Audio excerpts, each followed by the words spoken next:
पट्टा मिल गया, उन्होंने काम शुरू कर दिया, तो उन कुल्हड़ों को खरीद कौन रहा है? उनके यहाँ कार्यक्रम हो रहा है तो लोग प्लास्टिक के ग्लास या कोई और ग्लास, थर्माकोल का ग्लास रख दे रहे हैं, कुल्हड़ों को तो कोई ले नहीं रहा है। भैया आज भी प्रतापगढ़ शहर, सोनसा बाजार का देख लिया, रानीगंज देख लिया, जिन दुकानों पे कुल्हड़ों में चाय मिलती है ना, वहां कुल्हड़ों का अभाव है।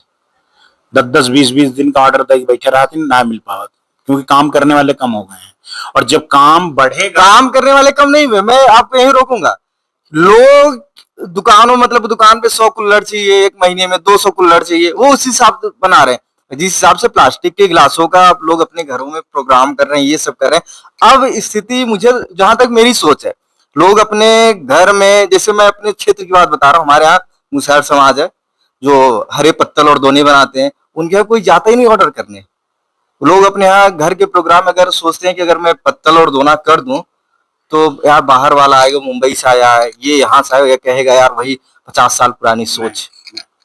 अब मैं आपको आज इस बड़ा, मतलब मैं आपने एक प्रसंग छेड़ा है, मैं अपने अम्मा की बरखी का प्रसंग बताता हूँ। अभी हमारे घर पे प्रोग्राम हुआ, उसमें कुल्हड़ और ये दोना ही चला। मैं अपने घर की बात बता रहा हूँ, मेरी माता जी हैं, तो उन्होंने हम लोगों से मतलब लड़ गई कि यार दुनिया कहाँ पहुंच गई, अभी तुम वही पत्तल दोना कुल्हड़ पे हो। बिल्कुल सही, इसके लिए जन जागरूकता का काम करना होगा मित्र। मैं आपको बताता हूँ, मुझे 3000 पत्तल चाहिए थे और आपको मिला था 3000?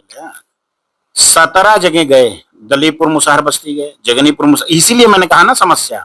ओकरे बाद खरवई लगे जो मुसहर बस्ती है, हुआ गए, सब देखे के बाद 2 समस्याएं मेरे समझ में आई।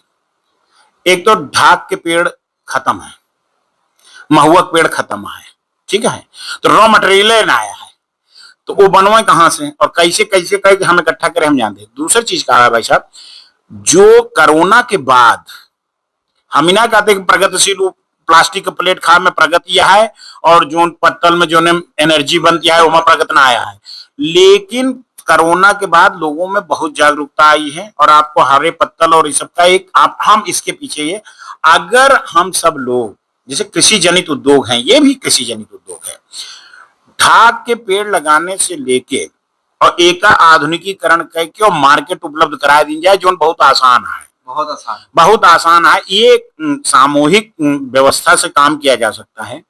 पहले चरण में जैसे वृक्षारोपण होता है, उसमें लोग अपने यहाँ ढाक के पेड़ लगाएं, ढाक के पेड़ के बाद सरकार उनको इस तरीके से संरक्षित करे कि हाँ भाई ठीक है, या आम जनमानस भी उसमें भूमिका निभाए।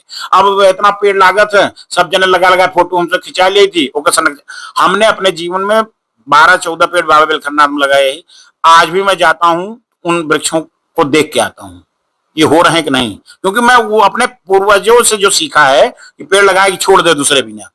इसी तरीके से मैं अपने शहर वाले घर के पीछे बाग में लगाया हूं, उनको भी संरक्षित करने का काम करता हूं। अपने गांव वाले भी जहां जहां जो पेड़ मैंने लगाया है उनको मैं देखता रहता हूं, और इवन देन मैं वीडियो कॉल से भी उसको चेक करता हूं। मैं सभी लोगों से निवेदन करता हूं कि भाई साहब जो वृक्ष आप लोग लगाएं, उमा कम से कम मतलब इतना पारदर्शिता रखा कि हम लगाए तो अपने लड़के बच्चे की जैसे सेवा करते हैं उसकी भी सेवा करें। तो ये एक पहला चरण होगा। दूसरा चरण होगा कि उस उद्योग के प्रति लोगों के अंदर जो हीन भावना आ गई, हमारे के खरीदे, जैसे आप कहा था, वो उसको थोड़ा आधुनिकीकरण देने का विषय है। और आधुनिकीकरण देने में बहुत पैसा ना लागे के है, बहुत छोटी छोटी मशीनें हैं जो सामूहिक प्रयत्न से हो सकती हैं।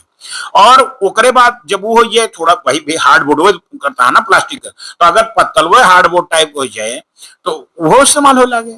तो आधुनिकीकरण देना है, मतलब कृषि जनित उद्योगों को आधुनिक स्वरूप में लाना है। और आप देखिए